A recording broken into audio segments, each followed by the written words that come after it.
A relaxed and almost human voice rang through Scott Richter's in-earphones as his Seed's text-to-voice technology relayed a new message from his friend Miles. "Limo be there soon. Hope you ready," it said, semi-successfully attaching a natural-sounding inflection and cadence to the lazily typed message. "I will be," Scott said out loud.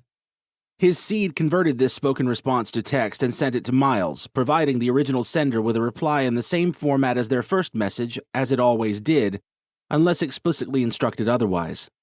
A few minutes later, Scott was ready. He knew nothing of what Miles had planned for the evening, but knew he was in safe hands. If Scott's proved anything like the previous 2 bachelor parties Miles had organized, the whole group had a memorable night ahead of them. Scott pulled his blinds to the side and looked out of the window. There was no limo outside. He waited for a few minutes, quietly wondering whether making him wait was the first part of the evening's entertainment for the rest of the group. After a long 5 minutes, Scott gestured into his left palm to send Miles a text. "How soon is soon? I'm ready." A one-word error message then filled most of Scott's vista.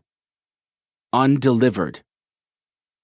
The uppercase text was bold and red, its physical appearance as ominous as its very presence.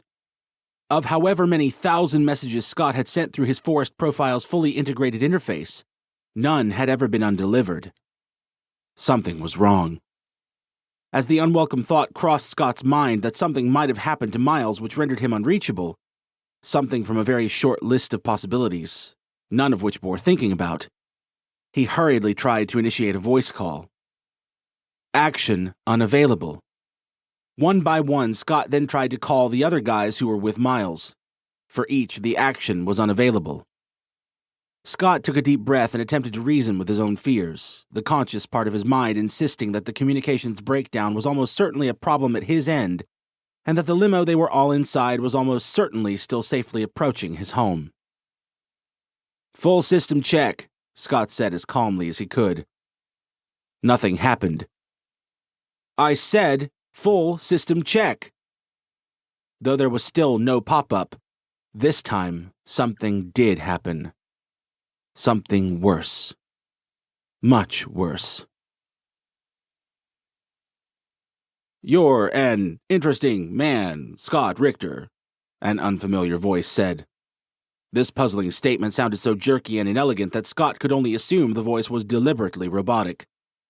The delivery was almost spasmodic, reminding him of the first text-to-voice software he'd ever encountered way back in 2006.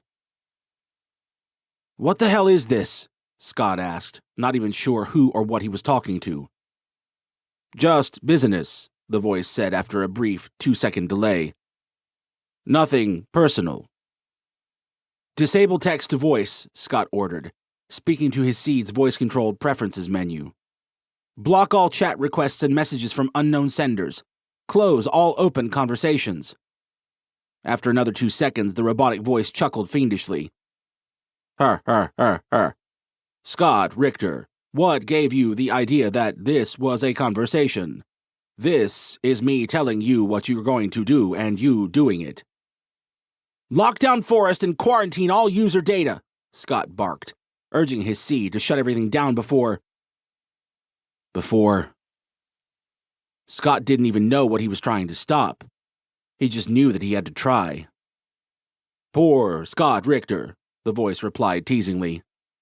"He still doesn't get it. Here's how it is, Scott. Everything already is locked down. If you don't believe me, just try to report a security breach to the Sycamore team."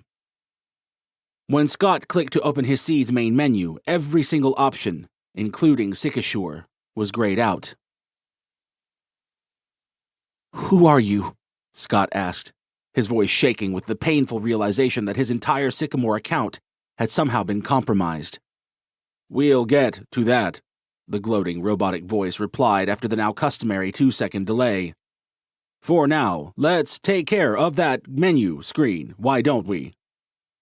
Scott watched helplessly as every grayed-out option disappeared, replaced by a countdown timer which stood at just under 4 minutes.